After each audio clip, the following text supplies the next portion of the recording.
Hello and welcome to Video Game Hangover. I'm Randy Dickinson and I'm in Harrisburg, Pennsylvania. Hello, I'm DJ Ross. I am in Mountain View, California. Each week on Video Game Hangover, we talk about the games that have been keeping us up at night. This week is the final week of our summer Backlog Attack, and we're playing Paper Mario and Lunar Knights. Save the best for last, I think. Summer's officially over. You can tell because the Backlog Attack is over. Summer, we made it through another summer, made it through another Backlog Attack, mostly intact. I can only speak for myself. I don't know how you're doing. I feel intact. I feel fairly accomplished. Yeah? Yeah. I played games that I would not have ordinarily found time to play, and which is, I guess that's the value of the summer Backlog Attack in a lot of ways. Yeah, sure. Yeah. Good. And you didn't come out just resenting your choices for the last 4 weeks, for the most part. For the most part, yeah. I mean, I struggled a little bit with Cave Story and Legend of Zelda. I wish I loved them more than I did. It's no, I get it. I see it. It's fine. It's yeah. It is hard for me, and I'm self-confessed. I don't love playing old video games, and it's really hard to sort of like get into that mindset to have fun with them. So sure, but now you've experienced them, and I don't know, built some character or something, whatever they say. Exactly. When I'm hanging out at parties with all of the cool nerds, and they go, "Did you ever play Legend of Zelda?" I can say I did. Oh yeah. Well, good. I'm proud of you. Yeah. So yeah, by those criteria, I have survived this summer Backlog Attack intact. Good. How about you? Any lessons learned? Any regrets?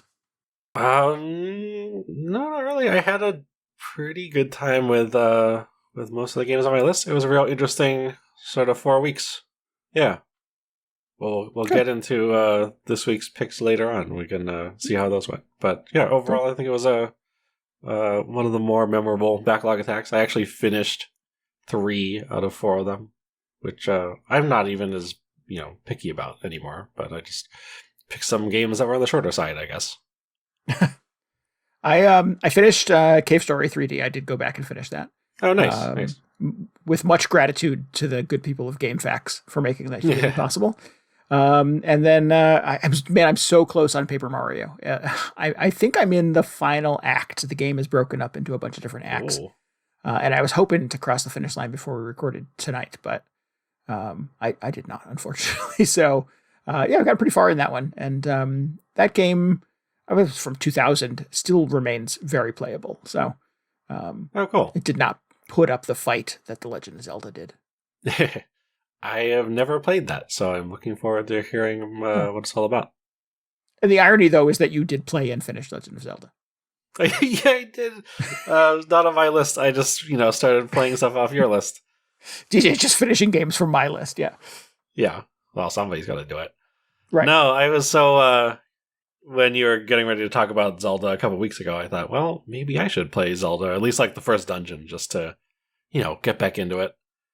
And it was just so fun going back to it. I ended up playing through the entire thing, which might have set me back on whatever else I was supposed to be playing, but whatever. It was a good time. I enjoyed it. Yeah, absolutely. There are no rules in the Summer Backlog Attack. True, yes. It is a lawless endeavor. Man, I have to say, that last dungeon, the level 9 in Legend of Zelda, one of the few times in video games, you always hear people talking about having to draw their own maps for stuff. Yeah. I've never, feel like that's just not my thing. I don't need a map. But for this one, I drew out a map because that is a huge dungeon. Real confusing. But that was just, kind of added to the experience. You shared the picture of your map, did you not? I think you put it on Twitter, right? I did, yeah. Did I put it in the Discord? I should have done that. Yeah. But yeah, very satisfying. I kind of like when games force you to, just go the extra mile.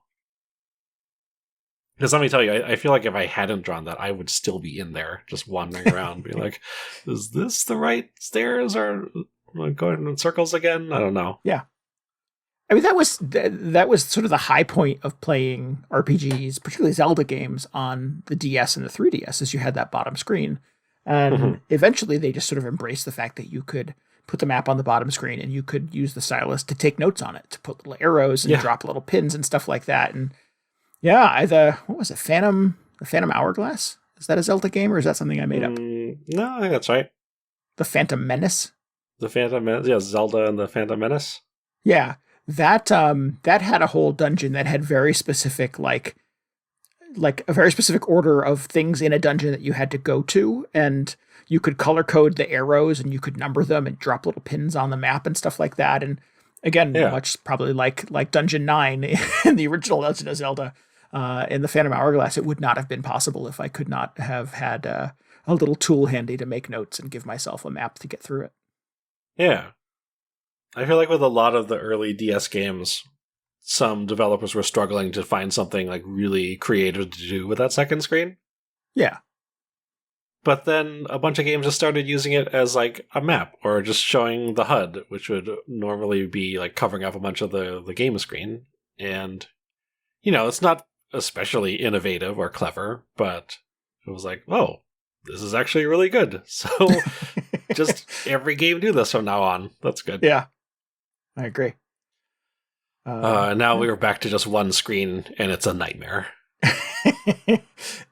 Well, this came up on our Discord last week. Smart gamers, creative gamers, I don't know if they're smart, but they're certainly creative, are using the Steam Deck along with their computer to emulate Wii U, DS, and 3DS games with two screens, so that you have the Steam Deck in your hand, and it basically serves as the bottom screen, the lower screen, the map screen, or the inventory screen, and then the game screen is your TV or is your computer. So that's pretty clever, and it's nice to find a way to kind of keep the dream of the two screen system alive.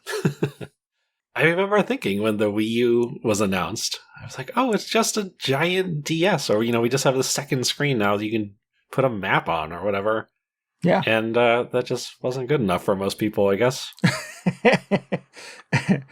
Yeah. And I mean, that was the superior version of Mario Maker, having the little tablet in your hand and being able to drag and drop with the stylus and stuff. It was not nearly as, I don't know, easy to interact with when they put it on the Switch.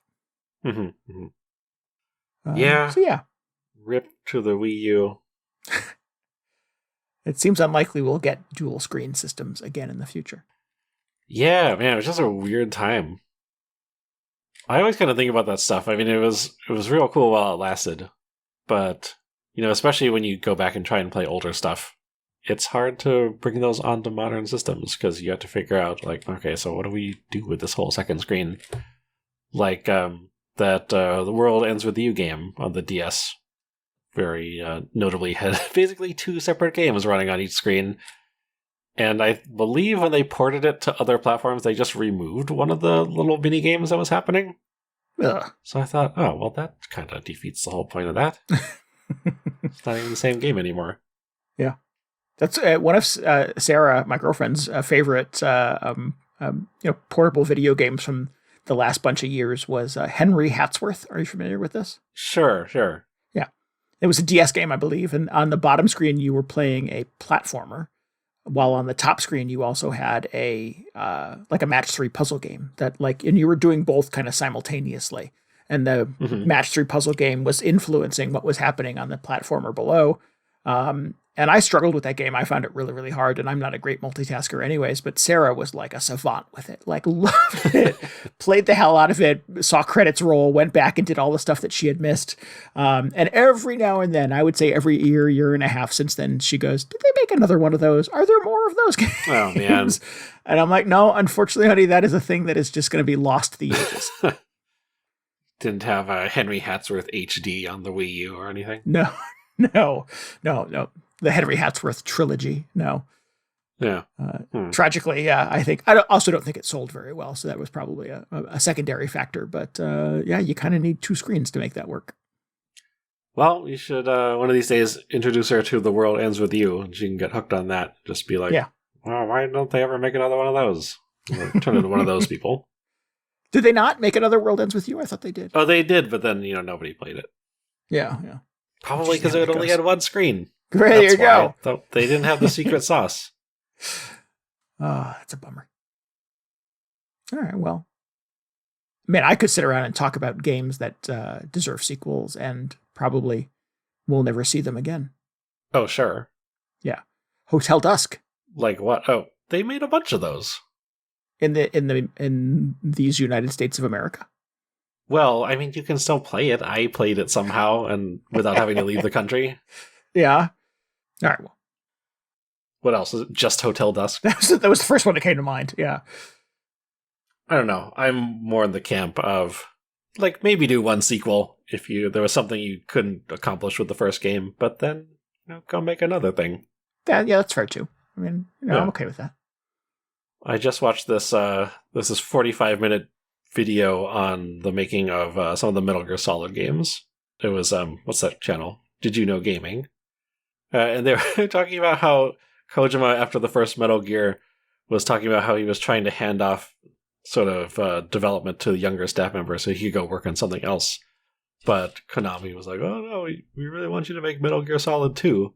And then he just spent the next 20 years making more Metal Gear sequels, which, of varying quality. Some of those are my favorite games of all time, but still, it's just like, oh.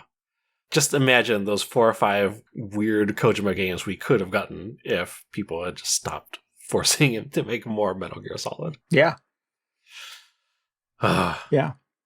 I mean, there could have been variations on Death Stranding over all those years. Yeah. Well, I mean, now he's just making Death Stranding too, so, that's fine, because it's, make 1 sequel, but then make something besides Death Stranding 3, I hope. Yeah. He's notably not making Silent Hill or PT, so that's a bummer. No, he's not allowed. Yep. Yeah. It'll be interesting to see if other people, and I think there's rumors of this, are making Metal Gear games. Have they made one without him yet? They made that kind of like survival Metal Gear, which was, I played the demo or something, and it was kind of fun. It was definitely not really the traditional Metal Gear experience, but in terms of like a base building survival game, I had a good time with it. Yeah. People were just real sour that it was not the traditional Metal Gear stealth action, though. So right, yeah, that's usually did not go over well with the fan base. Like making a Metroid game, where I was going to say it's like that little Metroid game. Like if that you're talking about Federation Force, right? Oh, I was thinking about the Metroid Pinball one, but yeah, the Federation Force I think is an even better bad example of what to do with a property that doesn't satisfy the fan base. Are people down on Metroid Pinball? That's a shame. I don't know. I mean, it's not a traditional, and what is a traditional Metroid game at this point? But it's not a traditional Metroid game, so yeah. I feel like the cadence of Metroid releases was a little better when Metroid Pinball came out. That people were willing to overlook it. But yeah, with Federation Force, I felt like, if this had not been Metroid branded, I feel like it would have been better received. But everybody was just so upset. It wasn't a quote-unquote traditional Metroid game at that point. Yeah, I mean, if Nintendo hadn't starved everybody for 17 years, it might have been better received. Sure. Yeah. Because we played that, did we not? Or am I confusing it with the 4-player Zelda game? Federation Force? Yeah. I played a demo or something like that, and I was like, yeah, it's like, feels like Rocket League or something, but it's on your DS. And the characters are vaguely Metroid-like. But people just couldn't get over the fact that it wasn't actual Metroid. It wasn't the thing, yeah. What are you going to do? I'm going to play something else. Yeah, apparently.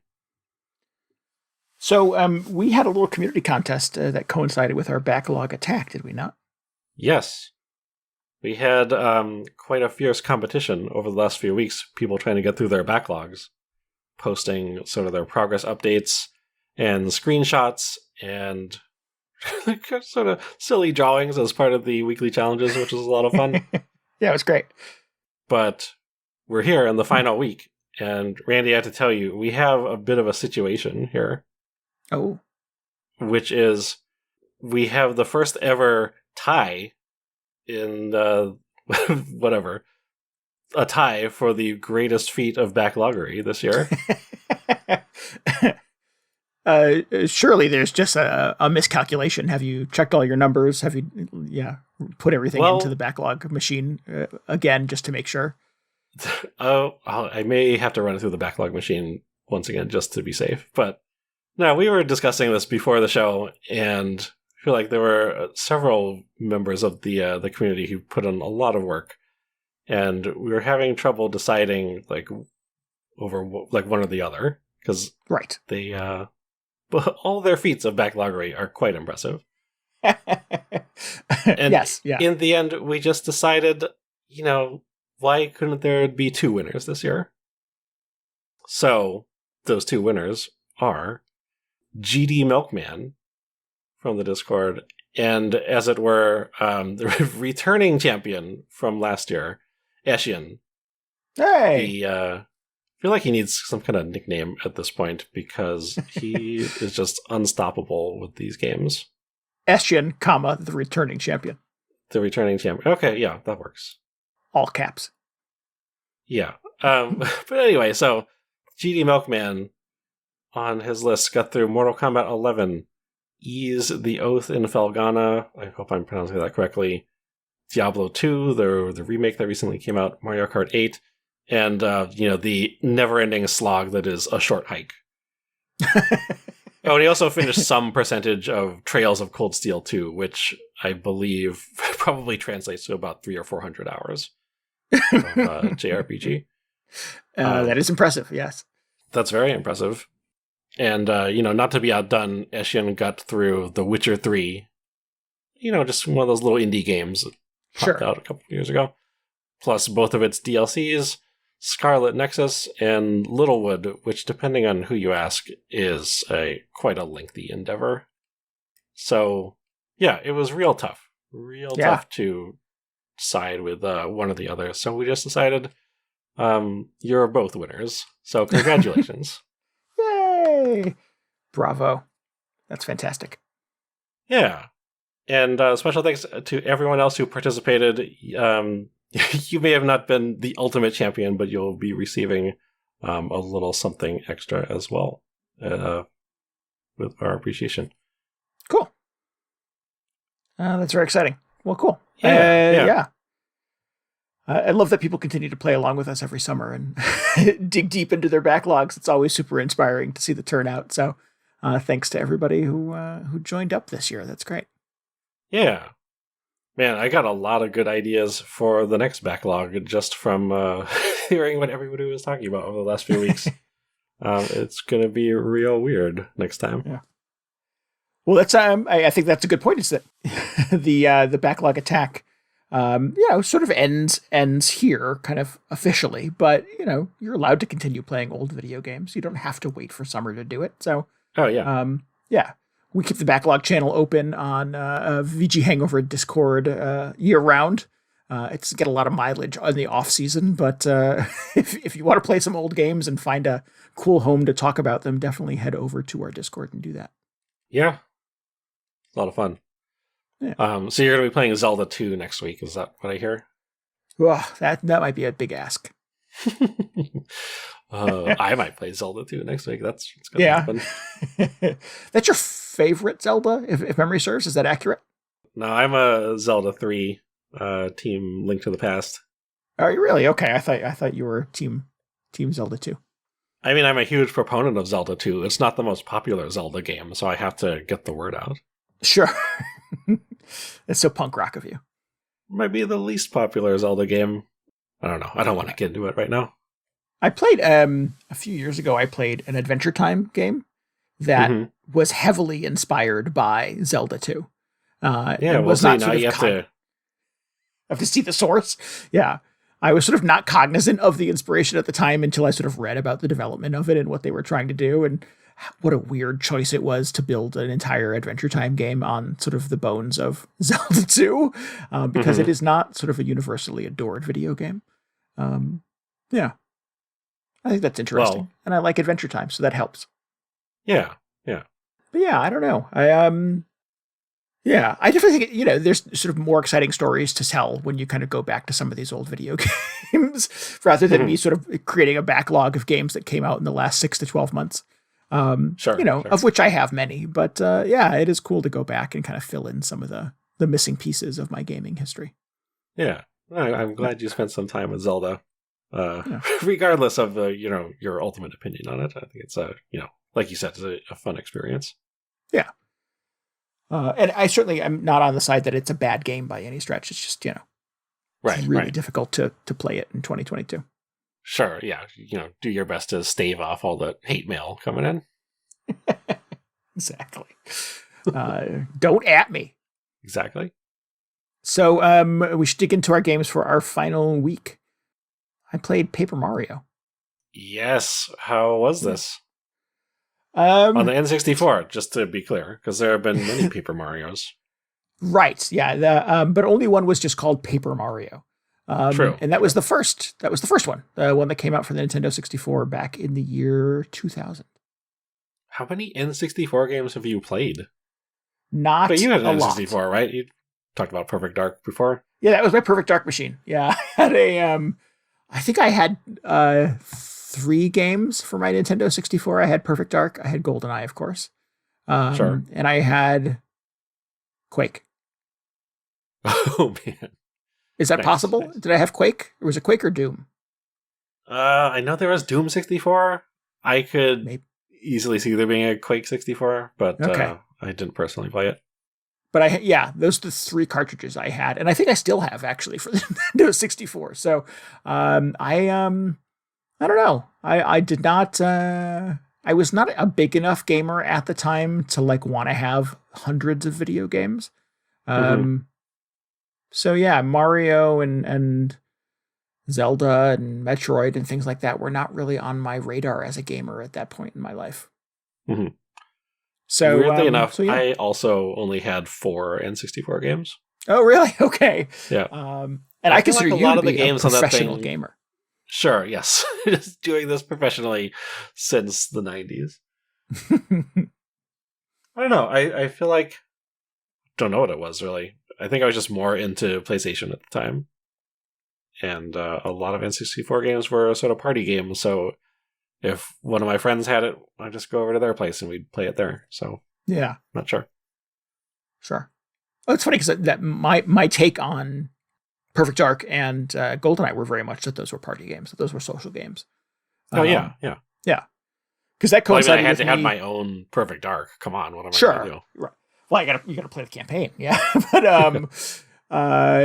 those coincided with me having kind of my first place during college, and I could have friends over for late, and we could have adult beverages, and eat horrible takeout food, and and play video games until the small hours of the evening. I think games like Perfect Dark and GoldenEye were kind of perfect for that. But yeah, Paper Mario was not something that was on my radar at the time. I certainly did not play the first Paper Mario in the year it came out. So 22 years later, I came to Paper Mario pretty, I guess, sort of in the middle of its life. Because there's Paper Mario, there's the 1,000-Year Door, which I think is sort of the collectively, sort of universally adored iteration of Paper Mario. Everybody says, why is the new Paper Mario as good as the 1,000-Year Door? Right. And then Super Paper Mario was on the Wii U. Didn't play any of those. Wii. Did you play that one? Was it the Wii? Oh, you're right. You didn't just play the that Wii. one.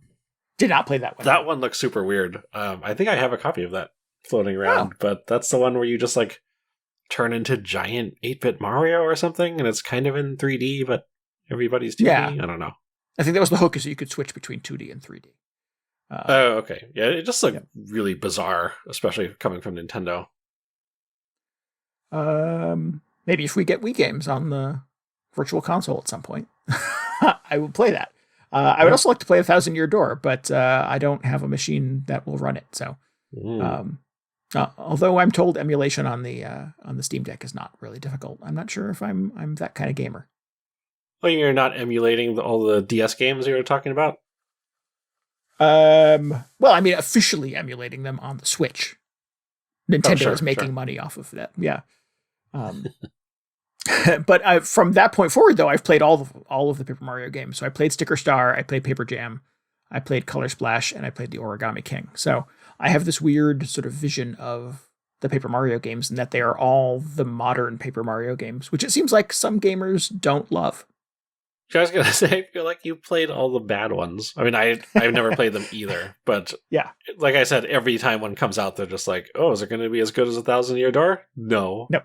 And it never is. Yeah. Although the most recent one was pretty well regarded.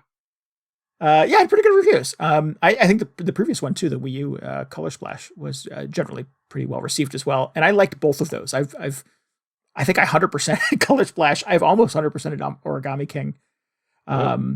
Sticker Star was the DS one or 3DS one that was like universally loathed. And I really like that game. I had a lot of fun with it. So what do I know about Paper Mario? I was going to say you should let everybody else in on the secret. The secret is maybe don't play 1,000 Year Door and then try to compete. Just you're ruined for life. Right. Why is this not as good as this thing that came before? Well, I didn't play the thing that came before, so I don't have that point of comparison.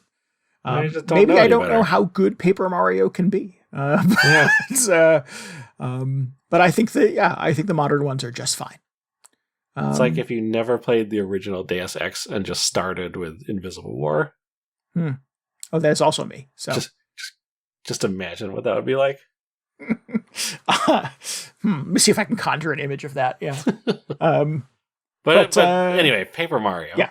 Paper Mario. So the hook with Paper Mario, the Paper Mario games in general, is that you have it's a different presentation. They're not sort of platformers in the traditional kind of Mario sense, and they tend to be much more chatty than your average Mario game. Is that like an RPG? You're sort of moving from place to place, villages and other places in the Mushroom Kingdom, and just talking to everybody. They tend to be really well written and really well localized and sometimes quite funny. Color Splash and Origami King especially has really just some of the funniest kind of jokes per minute of any Mario game. I don't think Mario games are generally sort of regarded as being hysterical, but the Paper Mario games are quite funny and quite endearing for it, and usually have a lot of kind of inside Nintendo goofiness to them.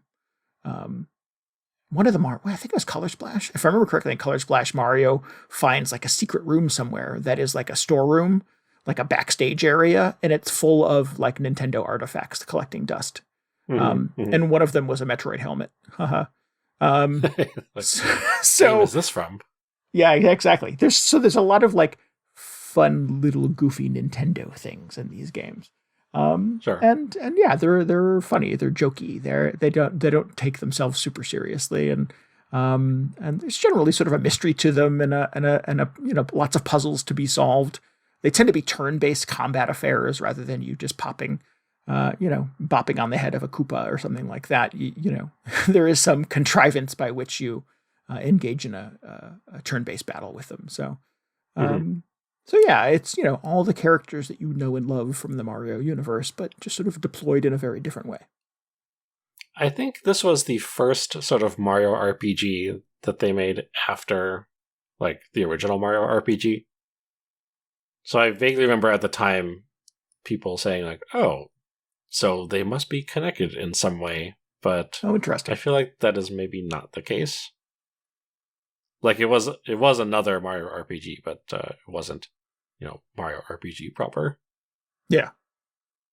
So it's having the opportunity to play Paper Mario because it's on the Virtual Console on the Switch now was pretty exciting to sort of see where this series started, and it's equally exciting to sort of see that like it was fully formed in that first iteration 22 years ago when the first Paper Mario game came out. There was a pretty clear vision of how it could sort of distinguish itself from core Mario games. And a lot of those things in terms of presentation, in terms of writing, in terms of combat, all of those sort of structural things that I mentioned are present in the first game.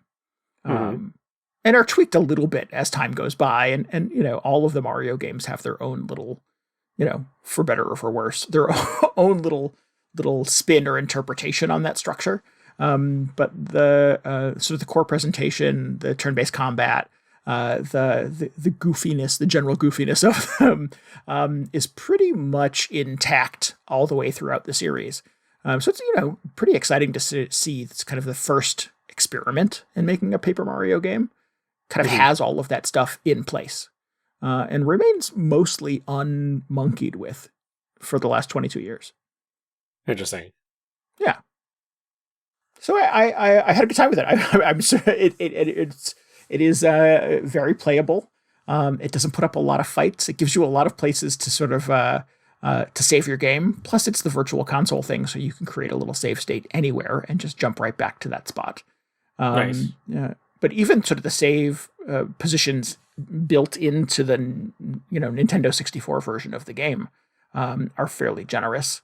It does tend to do that Nintendo thing of being a little too explainy sometimes, where it initially saddles you. And here's one of the Paper Mario hooks: is that generally throughout the series, you are partnered with somebody who in any other Mario game would be an enemy. So in Paper Mario, you meet Goombario, who is a Goomba, who just loves and adores Mario, is his biggest fan, and knows everything there is to know about the Mushroom Kingdom, about Mario, and about Princess Peach and Luigi, and is very chatty and is happy to tell you everything that he knows, this sort of encyclopedia of Mushroom Kingdom knowledge that he has in his head. So he's your first partner in this game. You buddy up with him. His special power is to tattle. And so basically he's the character in the game that you can sort of click on any one of the enemies and he will tell you what their hit points are and what their history is and how they fit into the series. So like your first buddy in the game is not Luigi, it's Goombario. And he is essentially, you know, the little fairy in every Zelda game that explains everything to you, except he's a playable character that you use him during battles. He also has like a head bop and a couple of other little moves, that do like 1 damage, but he's kind of fun to have around to sort of tell you little inside baseball facts about all the characters and stuff in Paper Mario. Oh, so really that's all he does. He's just sort of useless in combat otherwise. More or less. Yeah. Oh, that's funny. But he's also sort of, your fawning #1 fan. So there is some humor to be milked from that as well. Is that does Mario talk in this? Mario doesn't. No, everybody talks to Mario a lot, but Mario still does not talk. Okay. In fact, so I think we beginning covered of the this game, a couple of weeks ago, but I just wanted to make sure. Yeah, Mario gets a letter in the mail in the beginning of the game and has to find Luigi to read it to him. Yeah. Yes. I remember this now. You said Luigi does a great deal of talking. He's also very chatty. Somehow Mario does not. But he doesn't take Luigi on the adventure with him. He leaves a Luigi back home to watch the house. That's the description of what Luigi does. He has to watch the house. Yeah. So I'm not sure why, but you get sort of this rotating roster of other Mushroom Kingdom icons that buddy up with Mario and follow him around. And you have them at your disposal. After they join your party, you can cycle between them to make them sort of the one player on screen that travels with you. And you can switch between them during combat and stuff like that too. So it's fun to get. And it is in the modern Mario games too. It's fun to get to sort of play as some of the villains and to be able to use some of their attacks to fight other Paper Mushroom Kingdom villains. Yeah.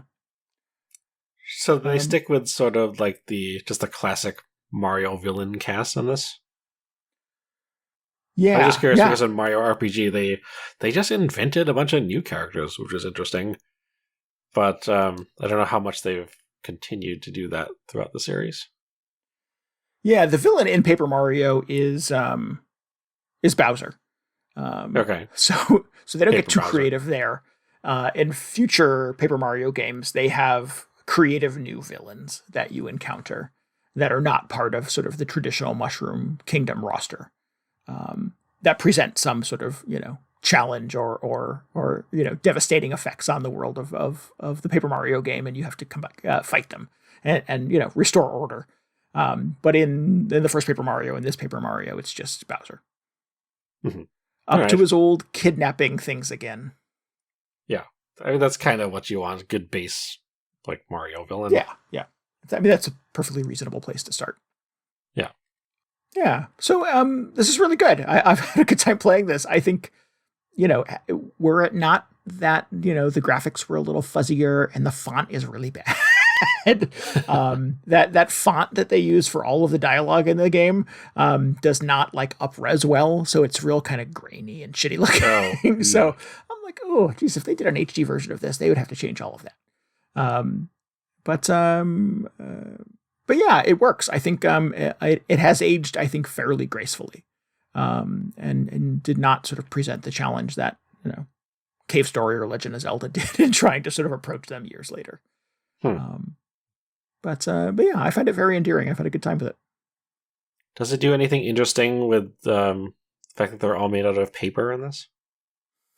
That is a bit of an afterthought. There's more of that later in the series, but you don't really get any sort of justification for why anybody is made of paper in this first game. It's a bit of a mystery in that Mario is this sort of cutout thing. Later on, you get there's other things that sort of come into the series that are like real world objects, like staplers and paper clips and things like that. Like one of the villains in the Origami King is a stapler. Sure. In, I think, one of the games, Mario folds himself up to a paper airplane, and that's how he fast travels. So they do more with the paper conceit later on in the series. But in the first one, it's almost a bit of a, is MacGuffin the right word? Like it's a nonsense thing. It doesn't really make any sense. And it's not really sort of expressed or explained at all. There's one funny little bit where like Mario will save at a Toad's house. You go into any village, there's a Toad house. And the way that he saves is by taking a nap in Toad's bed. And he sort of jumps up in the air and like a piece of paper, he just sort of drifts down and slides in between the sheets. That's good. Yeah, it's perfect. But that's kind of the only thing that I've seen in the entire game that really sort of like plays with the fact that he's made out of paper. So it's a little bit of a nonsense thing. That's a little weird. I mean, I'm expecting them to do at least, something beyond the, floating into bed thing. But I don't know.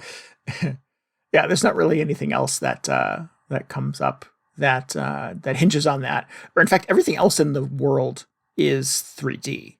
And that sort of is maintained throughout the series. You do run into other paper characters in the further Paper Mario games. But like all of the houses, all the villages, everything sort of in the proper Mushroom Kingdom is still 3 dimensions.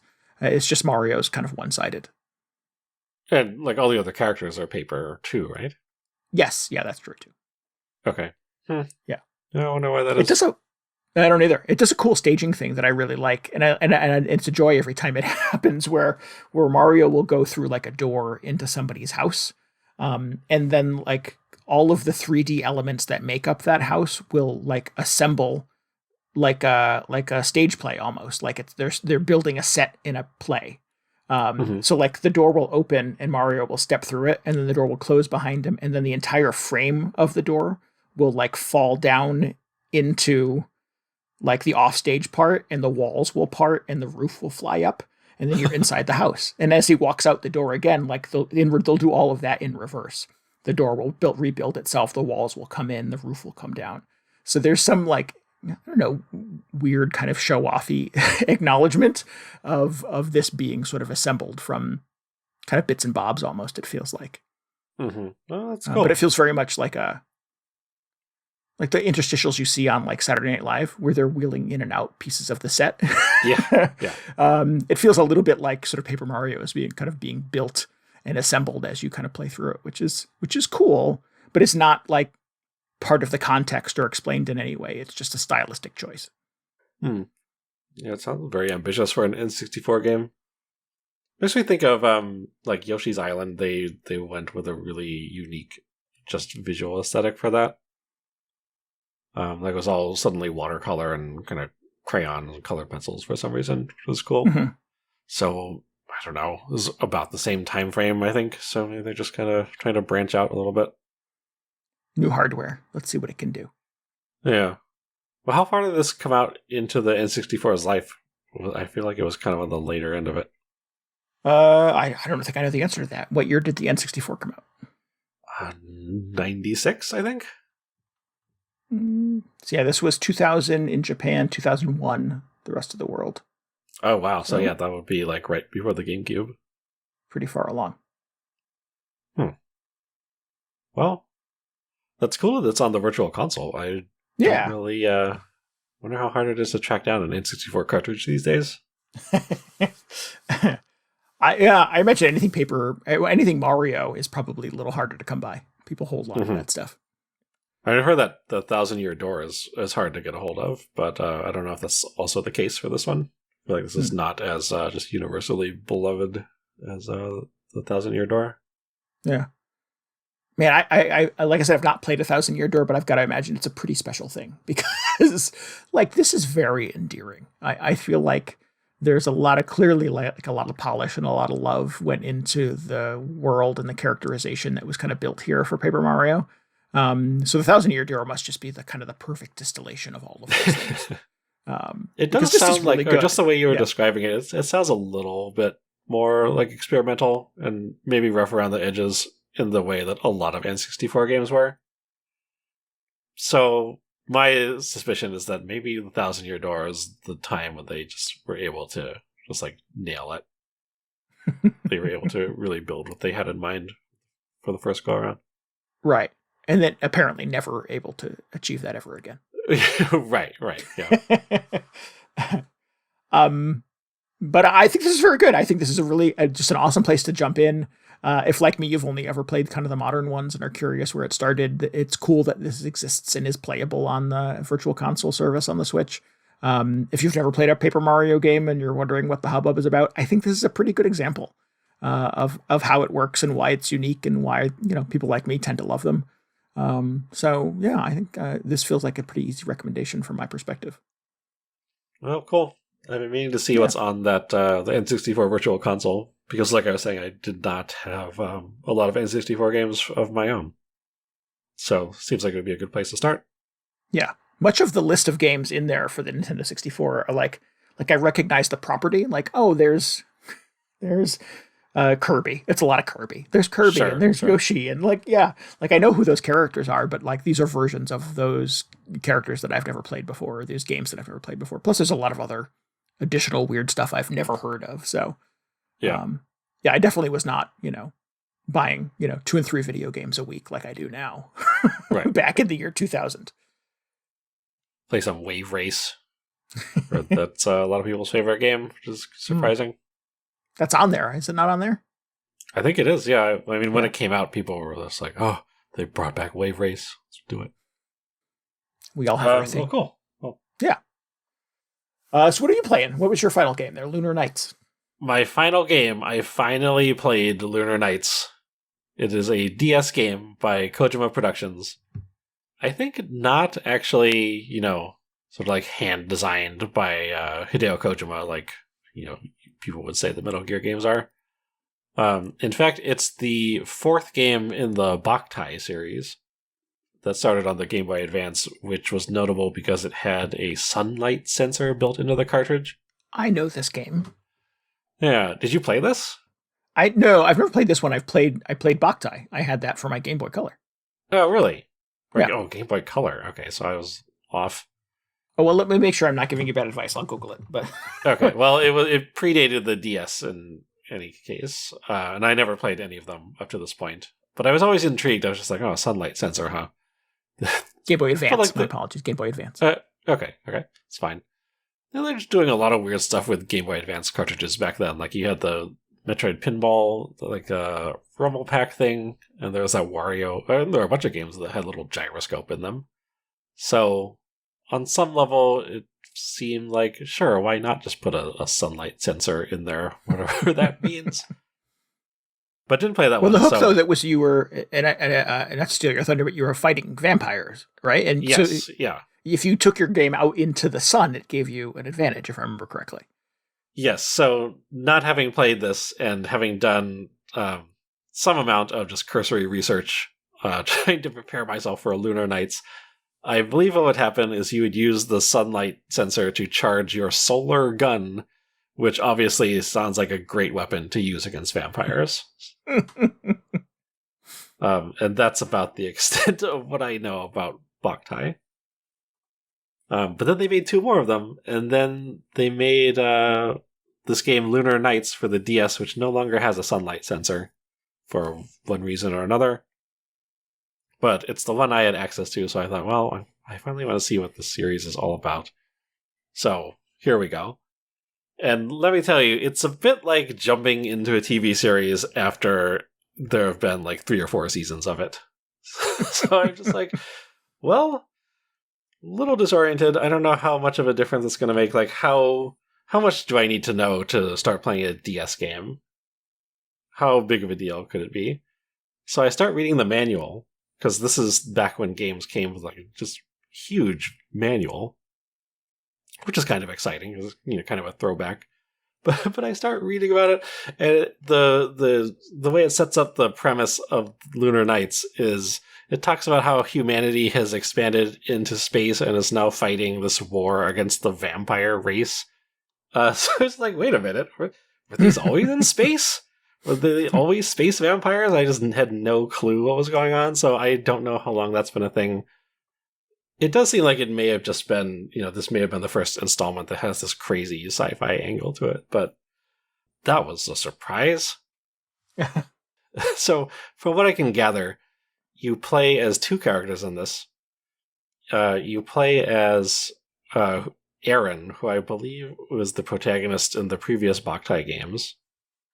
And then you play as Lucian, who I think was maybe the villain or a villain in the previous games, and you start out playing as this guy, and he's not really introduced to you in that way. This is just something I had to glean from reading the Wikipedia entries off the previous 3 games, so I thought, oh, this feels like it was probably a big deal if you're like a hardcore Boktai fan, if that is a thing.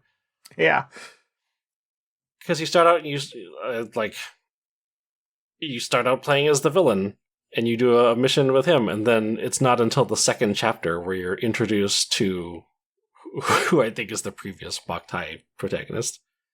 And he's kind of a rookie in this, so I don't really understand what's going on. But anyway,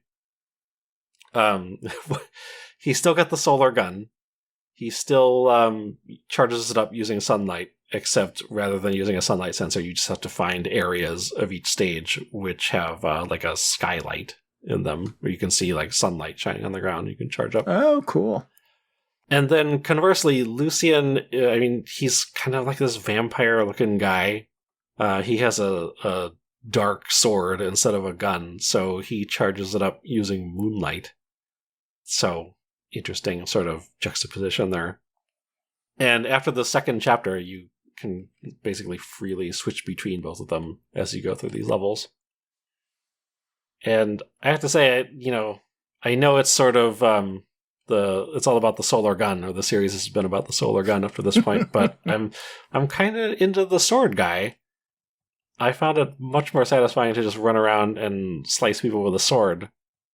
I don't know, maybe that's just my preference, but it felt like it was having much more of an effect on all the enemies than this the solar gun, which honestly felt a little underpowered. And plus, with the sword, you don't even have to charge it up, which was weird. The gun, you just have to constantly find some sunlight to recharge, or else you can't fire it anymore. But the sword is always ready to go. So the sword just works all the time. You don't have to find moonlight to charge it up. Yeah, no, it's just a sword. Yeah. Does it run out of batteries? Boktai 4, it's just a sword. Yeah. So anyway, it's basically just a little top-down action RPG where you go through these dungeons and fight enemies who are not all vampires, but usually there's a big vampire at the end as the boss. And this is something I really like about this. It feels like it's a game sort of made for younger audiences, like I don't know, like an after-school cartoon or something. So I don't know if it was written sort of with ratings in mind or anything, but they keep talking about, you're after these vampires. You're here to put down the vampire race. And you do this, you defeat them, you put them into a little casket rocket, and then they're like, oh, we have to shoot these up into space so the sunlight can purify them. I'm like, wait a minute, what are we actually talking about here? And it turns into this whole elaborate production, so that you get them in the casket rocket, you launch that into space, so I guess you carry it into space in your little spaceship. It arrives at this enormous, orbital satellite, which uses these solar panels to reflect sunlight onto this thing. And then you get this huge, full motion video sequence where, the casket is destroyed and then it says, vampire purified or something along those lines. I'm like, oh, okay, so that's what we're calling it. That's great. That's very, kid friendly. That purification thing has been part of the series, because I distinctly remember that from Backlog. Oh, yeah? Okay. That you would kill one of the immortals, they would turn into a little coffin that you would wrap up with chains, and then you had to drag the coffin behind you through the level you had just played through. Okay, interesting. Out to the purification device, which was not a spaceship, I assume. No, it was, I think they called it the pile driver. I don't remember why. Or I could be confusing it with something else. I'd have to Google it. Let me Google it. But yeah, then you would have to sort of do some ritual to purify it and kill the immortal inside. Right. No, we're not killing anybody. We're just purifying them. Purifying. Excuse me. Pardon me. Yes. Yeah. No, this is a family-friendly game. Pile driver. It really was called a pile driver. All right. Excellent. Did it chunk them into the ground or something? Why was it called the pile driver? No, it was like a Stonehenge kind of thing. It was like you said, it was like solar dishes that sort of fired light on it or something. Okay. Generators. You have to charge up the generators. I'm reading the wiki now. Yeah, a little strange situation. But anyway. It says the pile driver system in Lunar Knights is entirely different from the pile driver in the Backlog games. Well, yeah, because it's a spaceship. I'm going to have to do some research.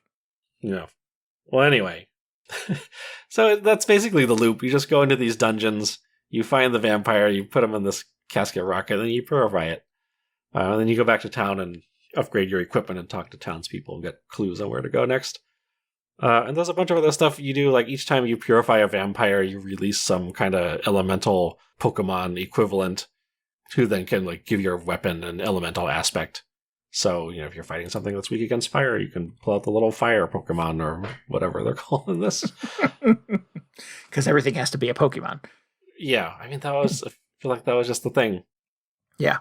There are these real, super off-brand Pokemon. I don't know, the character design in this, not the strongest suit. But anyway, since they don't have the sun sensor, what they have instead is this whole weather control system, which I have to say is not quite as intuitive as just having to charge up your gun in the sunlight every once in a while.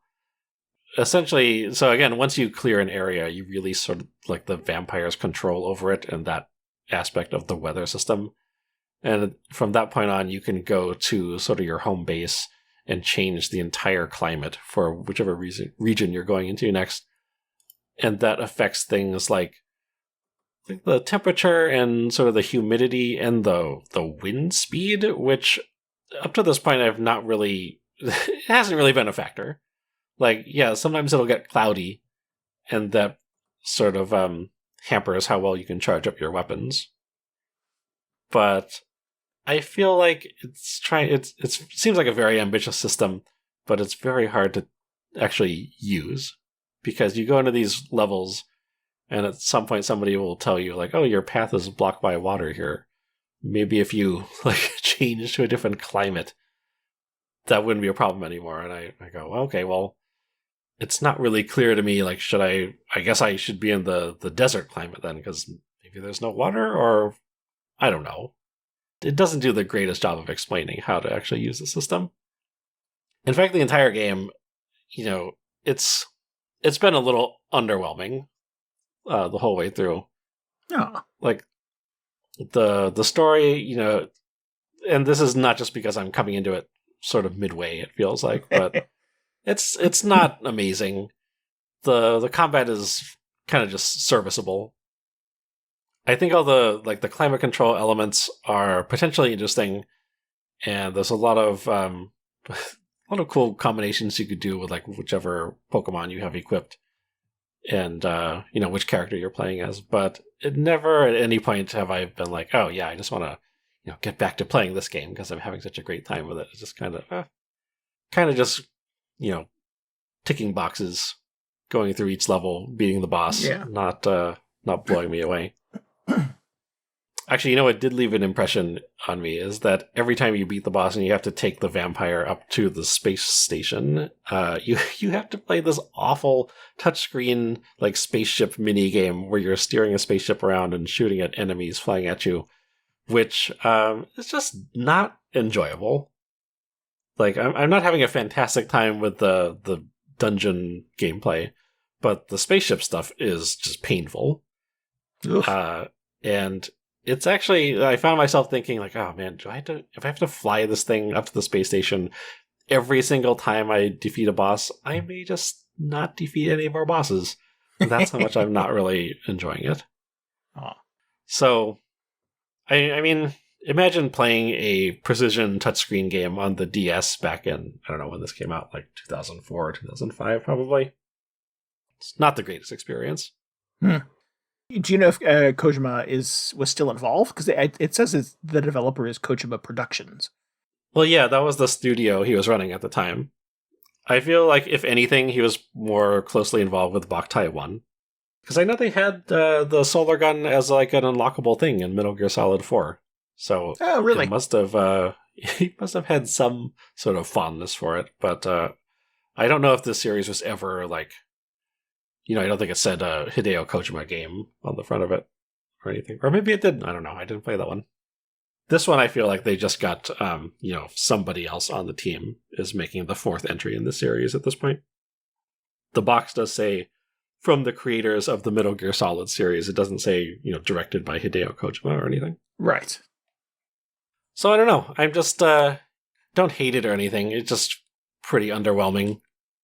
I feel like, maybe this is why you don't hear people just raving about Lunar Knights all the time. I don't know who you're hanging out with, but all yeah. Haven't been going to those Lunar Knights fandom meetups. Right, yeah. It was just fun to go back and play a DS game, though, because DS is one of my favorite consoles of all time, or handhelds, or however you want to break it down. It's got a lot of really cool pixel art. It's all in 2D. It's kind of just fun to play around with play a game with a D-pad again. Although I say that, and it's actually a little bit awkward because the whole game is sort of in an isometric perspective, like Qbert or something. So every time you move, you want to be moving diagonally, but the D-pad makes that a little more complicated than it should be. Oh, gotcha. Yeah, there's actually an option where you can have it so if you press up, I think you move up and to the right. So I was like, well, maybe I'll try that for a while, but that was not really clicking with me either. Did you have a physical copy of this, or did you get it from the eShop? I don't think there was an eShop, really. So, yeah, I just have it. Oh, I guess, yeah, in 2007, there was not an eShop. Yeah, was it 2007? That sounds about right. Release date, November 22nd, 2006. Excuse me. Ooh, wow, pretty good. So anyway, I don't like to come on here and just be like, well, I didn't like this game. But, yeah, I don't know how much more I will play of it. But, finally grateful to have some additional insight into what this series is about. Yeah. Kind of amused that they're all in space and shooting vampires up into the sun in a rocket at this point. Because, sure, why not? It's a video game. Do whatever you want. I think that's great. I'm looking at the box art for it now on the internet, and it's funny because it looks like, it looks very kind of gothy. It looks like the cover of a Castlevania, but there's a moon and a sun and a spaceship flying in the background. Yeah. Somehow I didn't even notice that. I've had this for years, and it never occurred to me, like, oh, why is there a spaceship on this vampire game? Because of course there is. Yeah, sure. Why would I even question it? Yeah. Interesting. Well, yeah. That's a bit of a bummer ending to your backlog attack. I'm sorry you didn't enjoy it more. Yeah, no, it's fine. One of my major objectives every year is to just try something that I haven't played before. And that's definitely what I did. So there we go. I'm kind of curious how hard it is to get a copy of like Backlog 1 at this point, because I'm wondering like, I wonder if that's better, or maybe it would just be more of this that I'm not a huge fan of. But I'm still curious about that sunlight sensor. Yeah. I think that probably had to be powered by one of those little button cell batteries, I imagine, right? So you'd have to find one that's been modified or recharged or had the battery replaced somehow. I don't know. Yeah, me either. It's not just like a solar panel. Just those always work. Like a solar calculator? No, I don't think so. Yeah. I'm totally spitballing on this. I could be wrong. I am not the authority by any stretch, but. See, I say it sounds interesting, but if I actually had to like take this outside and play it in direct sunlight all the time, I don't think I would like that either. That sounds very inconvenient. Well, that was, I think that's sort of the joke about this game, is that the Game Boy was not a great device to use in the sun. And here we had a game that sort of required the use of the sun. Oh, that was like the only place I could play it sometimes. Like if you had direct sunlight at, it had to be a very precise angle. But I was like, oh man, I can see the screen finally. I don't need my little worm light anymore. I just didn't have the backlight, yeah. Yeah. I don't know. I don't know how I came across this. I had a Game Boy and I had a Game Boy Advance. Again, was not a sort of like a big consumer of video games at the time. So how Backlog ended up in my hands, I don't quite know the origin of that. I suspect a friend probably had some influence there. This does not seem like a thing that I would have, wandered into a video game store and spent money on. But, but yeah, you just saw I just Hideo Kojima's name on it and couldn't resist. Yeah, I could not resist. I do remember trying to sort of like fake it by like standing under a light in my house, and it would not. It had to be the sunlight. Oh, it's too smart. Yeah. Yeah. Well, yeah, like you said, a slightly underwhelming conclusion to my backlog list, but I played a lot of other good stuff. Played 2 Frog Detective games. Played The Legend of Zelda. It doesn't get much better than that. Yeah. Overall, pretty good. Well, good.